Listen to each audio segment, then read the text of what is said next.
básicamente porque, como charlamos hace un rato, sin unidad nacional, sin unidad del campo nacional y popular, es imposible dar la pelea, ¿no? La derecha necesita fracturar, la derecha trabaja siempre sobre la base de la segmentación, de la fragmentación. Y de hecho, durante muchos años la derecha fue eficiente en la destrucción del campo nacional y popular. Y radicales y peronistas estábamos en veredas contrarias como si fuera una cuestión deportiva la política. Y de hecho, esas viejas antinomias, esas contradicciones secundarias, están tan presentes en la sociedad actual que muchas veces nos pasa que cuando le comentamos a los vecinos o a los ciudadanos que no están politizados, que estamos recorriendo un mismo camino con compañeros de otras fuerzas políticas, de otras tradiciones históricas, en general nos tratan con sorna, porque pareciera que si uno es hincha de River no puede jugar en Boca, y asemejan ese ejemplo, el ejemplo deportivo, a la política. Y nosotros siempre decimos lo mismo, que la política tiene pasión, que la política tiene un aspecto irracional y emocional, pero que también la política, compañeros, es racional. La verdad es que no es aplicable el ejemplo del fútbol al ejemplo de las decisiones racionales. Yo recién lo escuchaba a Víctor Santamaría, que es el presidente del Partido Justicialista de la Ciudad de Buenos Aires, y la verdad que me siento infinitamente más representado por el presidente del Partido Justicialista que por el presidente de la Unión Cívica Radical, que no está entregando el partido.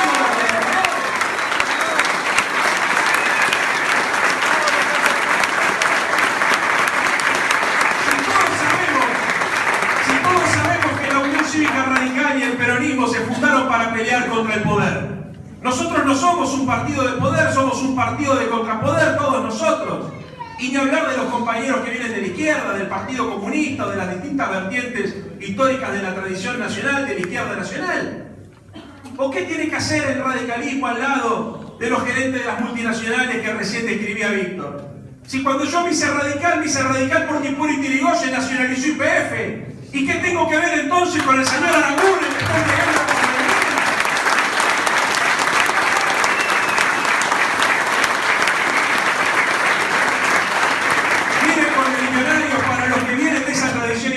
No hay que dejarse correr, porque la derecha va a buscar desanimarnos, va a buscar quebrarnos la voluntad.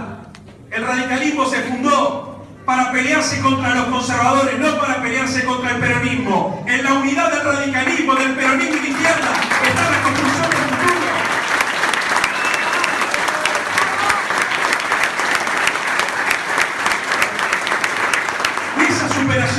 Y esa superación de las antinomias secundarias, de las contradicciones secundarias, hoy es posible además, porque las cosas en la Argentina están claras. Y yo prefiero que estén claras, porque durante muchos años la estrategia de la derecha fue infiltrar a los partidos populares. Y así les pasó a los compañeros del peronismo con el menemismo, y así nos pasó a los radicales con el del arruismo. Entonces resulta que la derecha aprovechaba la estructura nacional de estos partidos centenarios o estos partidos con décadas, como es el peronismo y el radicalismo, para lograr meterse y apoderarse del aparato burocrático del Estado para llevar adelante proyectos antipopulares. Hoy la situación es distinta, porque nos guste o no nos guste, este gobierno, con sus ambigüedades y con sus contradicciones, le dijo a los argentinos lo que iba a hacer. Y yo sé que muchos de nosotros repetimos a partir del aniversario que se cumplió el debate, el Día Nacional de la Mentira, y es cierto. Y es necesario que se le diga a la gente que Macri le mintió. Pero también entre nosotros, cuadros políticos o militantes políticos, tenemos la obligación de preguntarnos qué ocurrió en la Argentina. Porque acá hubo un discurso ambiguo. Porque si bien es cierto que Macri en el debate contra Scioli hizo una explicación de continuidad del proyecto kirchnerista diciendo que iba a conservar lo bueno y que iba a modificar lo malo, también es cierto que existieron otras líneas de discurso, llevadas adelante en general por los economistas del establishment que le respondían al PRO, donde le decían a los sectores de poder en los hoteles céntricos de la ciudad de Buenos Aires, y en muchos casos han sido transmitidos incluso por la televisión, que ellos iban a llevar adelante un programa de ajuste neoliberal. Recuerdo las imágenes del señor Sturzenegger explicando lo que le había dicho Durán Barba. Durán Barba le dijo, mirá, vos no podés hablar de inflación, y Sturzenegger lo comentaba, inclusive en ese famoso video Sturzenegger lo comenta en inglés, porque se ve que estaba hablando frente a un auditorio extranjero. Y ahí Sturzenegger dice que Durán Barba lo prepara para un debate y le dice, vos no hables de inflación, porque si hablas de inflación vas a tener que hablar de déficit fiscal. Y si hablas de déficit fiscal vas a tener que decir que vas a limitar la emisión monetaria. Y si vas a tener que limitar la emisión monetaria, vas a tener que hacer un ajuste sobre el Estado. Y si haces un ajuste del Estado, la gente se va a quedar sin trabajo. Y eso es lo que no queremos que sepan. Eso también pasó, compañeros. Eso también pasó. Entonces, si este gobierno construyó una legitimidad que efectivamente construyó en las urnas, es entre otras cosas porque contó con la complicidad de un bloque de poder, cuyo pivot central son los medios masivos de comunicación, que fueron funcionales a la estrategia de la derecha para volver. Y también es cierto que el debate que tienen que dar los militantes es cómo confrontar contra este nuevo bloque de poder, porque ya no estamos peleando solamente contra partidos políticos. Gracias a Dios no tenemos la responsabilidad que tuvieron otras generaciones de pelear contra el aparato represivo. Hoy tenemos que pelear contra el aparato ideológico. Pero esto requiere, como decíamos también hace un rato, la decisión de dar una batalla por las ideas, una batalla cultural. Y este bloque de poder que construye sentido común, que es eficiente a la hora de crear una nueva mentalidad, es muy poderoso porque se asienta en 4 pilares. El poder económico financiero, el poder judicial, los medios masivos de comunicación y un sector de los servicios de inteligencia.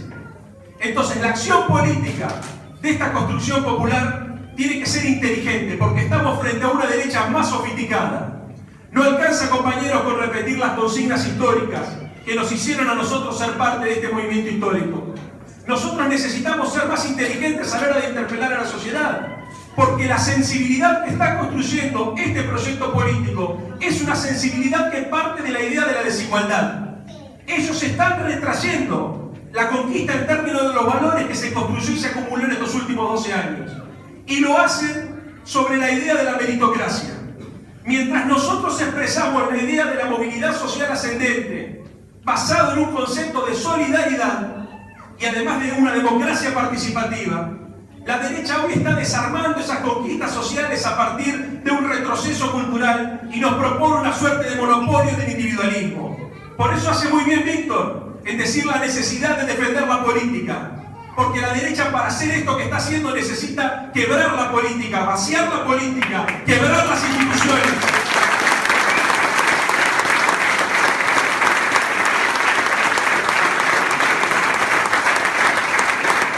Entonces la defensa de la política es elemental. Pero también lo que va a hacer es va a intentar que cambiemos nuestra forma de pensar y nuestra forma de sentir. Y en algún punto, compañeros, hay que reconocer que se armaron una mayoría electoral del 50% en un sector de la sociedad lo han conseguido. Así que nuestra batalla cultural tiene que ser muy inteligente. Y yo creo entonces que hay que ser clave, hay que ser claros, y tiene que ser clave la elección de las consignas. Mire, si ellos son la competencia, si ellos se definen por el verbo comprar y competir, nosotros como militantes políticos del campo nacional y popular tenemos que definirnos por otro verbo, que es el verbo compartir. Hay que hacer un ejercicio de la solidaridad como bandera y como consigna de acumulación política. Si ellos son la república elitista, que pretende que el individuo se repliegue sobre sí mismo, que la gente abandone el espacio público, que la gente tenga miedo para construir una sociedad desigual, entonces, compañeros, nosotros somos la comunidad organizada del General Perón. Porque solamente en el concepto de comunidad, en una comunidad que se realiza, en un hombre que se realiza, es la idea de lo colectivo frente a lo individual. La batalla no es solamente la batalla por las políticas públicas, es la batalla por los valores, es la batalla por las ideas.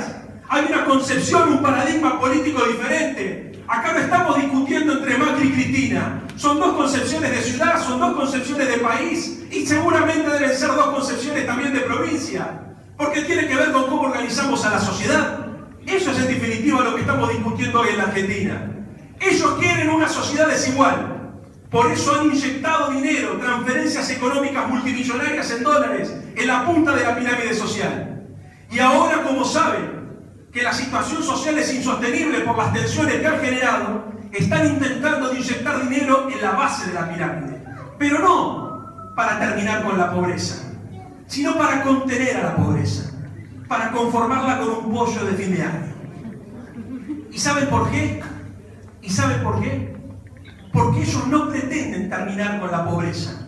Porque terminar con la pobreza, compañeros, significa discutir la riqueza en la Argentina. Y si ellos gobiernan este país, es para garantizar que los negocios de las multinacionales y las corporaciones sean más rentables. En definitiva, para transferir ingresos de la base de la pirámide para la punta. Quieren una sociedad desigual. Y en esa sociedad desigual, lo primero que empieza a filtrarse en nuestro sentido común es la sospecha de que nuestro vecino es nuestro adversario. Por eso el repliegue hacia la individualidad. Y yo cuando escuchaba las declaraciones de Pichetto, haciendo referencia al problema de la inmigración, no solamente me daba vergüenza, sino que fundamentalmente me daba dolor. Porque entiendo, pero más allá de eso, compañeros, porque entiendo que en una sociedad desigual, que en una sociedad que se construye sobre la idea de la competencia y no del compartir, este tipo de ideas también pueden filtrar en el sentido común. Y si nosotros no somos inteligentes a la hora de dar la batalla cultural, tal vez tengamos la tentación de darle la razón, porque ha pasado en otros momentos históricos y ha pasado incluso en otras experiencias políticas de otros países del continente. Y la verdad, compañeros, que se lo decía la vez pasada un compañero nuestro también, es asquerosa la complicidad de los medios masivos de comunicación. Fíjense ustedes, acá se le ha hecho creer a la gente que el problema de la Argentina es que un compañero boliviano se venga a atender al hospital Rivadavia por un problema de enfermedad terminal. Una inhumanidad total.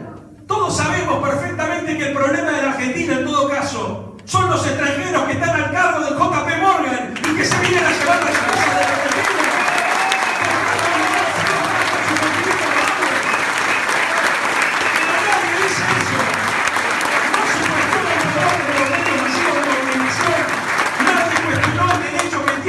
Residentes en la Argentina entrar en la timba financiera. ¿Y saben por qué? Porque el poder financiero, el poder mediático, el poder judicial y un sector de los servicios de inteligencia son lo mismo.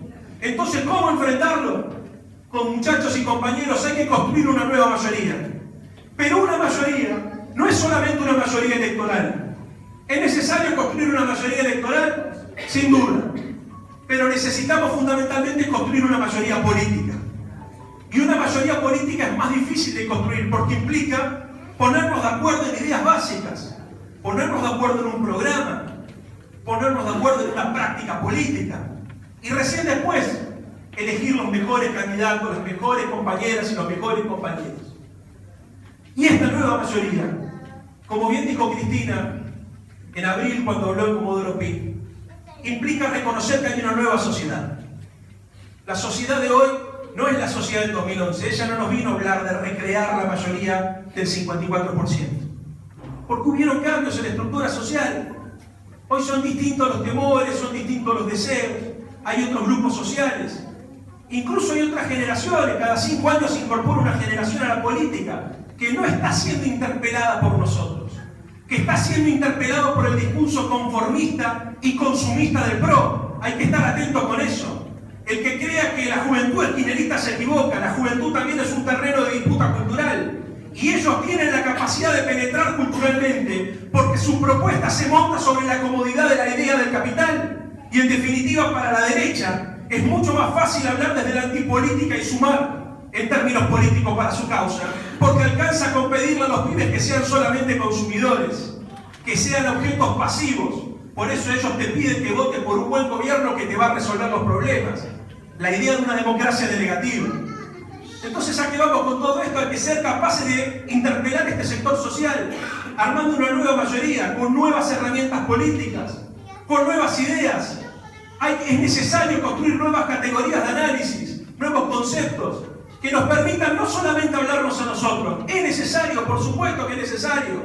Es necesario fidelizar el espacio peronista, kirchnerista y radical popular y de la izquierda nacional. Es imprescindible. Pero no alcanza. Para hablar de un sector de la sociedad que sin ser de derecha terminó siendo funcional a los intereses de la derecha, va a ser imprescindible que los que estamos en este espacio seamos capaces de hablarle a la cabeza y al corazón de los argentinos. A las dos cosas. Nosotros decíamos en el discurso de Atlanta que era necesario para eso recuperar la ética de la solidaridad y la mística de la militancia, porque de lo que se trata, compañeros, es de enamorar. Los procesos históricos que nos convocaron a nosotros a la militancia fueron los procesos que nos enamoraron. Y para enamorar uno tiene que ser capaz de conmover y convencer. El general Perón diría persuadir. ¿Y eso qué significa? Ser capaces de decir cosas que los demás no esperan que se les diga. Ser capaces de generar crisis en el sentido común. Animarnos a ser políticamente incorrectos. Si somos kirchneristas, aprendamos de Néstor Kirchner, que construyó poder popular siendo políticamente incorrecto. El primer señor de lo que tuvo la democracia moderna, diciendo lo que pensaba y no lo que los medios masivos de comunicación querían decir. Enamorar es un proceso complejo, pero también es apasionante. Para nosotros la política es pasión. Y en la derecha tendrá marketing, tendrá dinero, pero es desapasionada por definición. Ningún compañero con sensibilidad se puede sumar a militar en un proyecto de derecha. Tal vez pueda votarlos, tal vez pueda acompañarlos, por descreimiento, por errores estratégicos nuestros o comunicacionales, pero no lo va a sentir como sentimos nosotros este proyecto político. Enamorar, compañeros, que es nuestro desafío, implica también ser capaces de militar el inconformismo. O somos inconformistas y militamos la duda antes que la certeza, y nos bancamos vivir con la incertidumbre de no tener todas las respuestas, pero con la alegría de saber que estamos haciendo lo correcto, o vamos a volver a fracasar en el intento de recrear un proyecto que enamora a las masas. Esto significa ser capaces de decir lo que pensamos, lo que sentimos, pero de construir en conjunto y en colectivo argumentos políticos que vuelvan a movilizar a la sociedad. Militar el inconformismo. Militar el inconformismo es ser rebeldes, es ser creativos, es ser capaces de construir entre todos una metodología de trabajo que nos devuelva la adrenalina de sentirnos vivos. Si hacer política es repetir lo que hicimos toda la vida, yo no quiero hacer política y seguramente ustedes tampoco. Yo no me sumé a este espacio para ser un burócrata, para eso me hubiese quedado en la Unión Cívica Radical que está con el PRO. Yo quiero ser un militante popular del campo nacional y